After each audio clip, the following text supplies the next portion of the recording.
দর্শক, ঢাকা 17 আসনের বর্তমান পরিস্থিতি, সার্বিক পরিস্থিতি খুবই মনোমুগ্ধকর।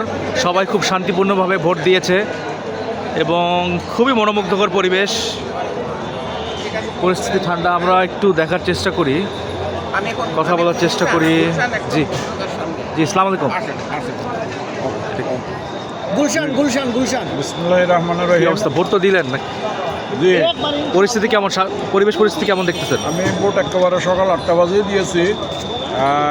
তখন অবশ্য ভোটার কম ছিল, এরপরে ভোটার বাড়ছে এবং মহিলাদের বিশাল লম্বা লাইন দেখেছি। খুব শান্তিপূর্ণ ভোট হয়েছে। 2001 সালে এরকম সুন্দর ভোট হয়েছিল এবং 1991 সালে এরকম সুন্দর ভোট হয়েছিল। কোথাও কোনো প্রীতিকর ঘটনা ঘটেনি, কোনো বিশৃঙ্খলা হয়নি। খুব সুন্দর পরিবেশে, উৎসবমুখর পরিবেশে লোকজন ভোট দিচ্ছে। এটাই আনন্দ।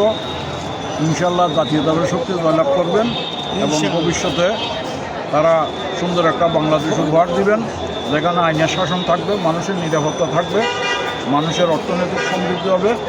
এটাই আমরা নতুন নেতৃত্বের নিকট আমরা আশা করি। শেষ কবে এরকম সুন্দর ভোট দিয়েছিলেন?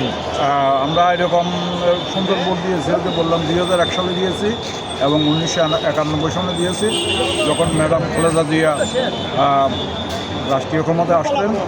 এবং আমার দৃষ্টিতে ওই সময়ে ম্যাডাম যে সরকারটা ছিল 92, 93, 94, 95 সনের বাংলাদেশে বেশ একটা সেরা সরকার ছিল। দেশে খুব সুশাসন ছিল, অর্থনৈতিক সমৃদ্ধি হয়েছিল।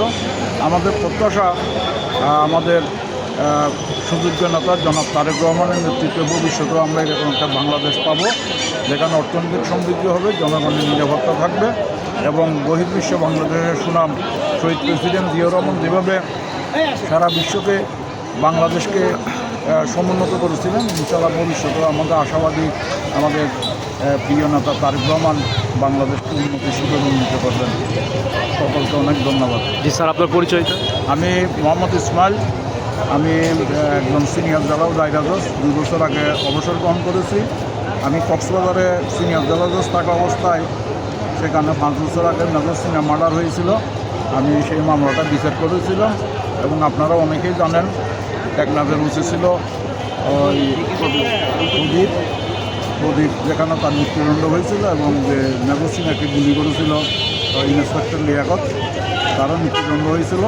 এবং আমি যে জাজমেন্টটা দিয়েছি এটা মাননীয় হাইকোর্ট বিভাগও গত জুলাই মাসে এটা আপিল করছে। তো আমরা দীর্ঘদিন ধরে আমার একটা স্বপ্ন আছে, বাংলাদেশে আইনের শাসন প্রতিষ্ঠা করা, সুশাসন প্রতিষ্ঠা এবং ভালো একটি গণতান্ত্রিক শাসন ব্যবস্থা চালু করা।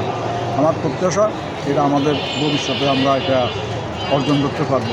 সকলকে অনেক ধন্যবাদ। জি, ধন্যবাদ।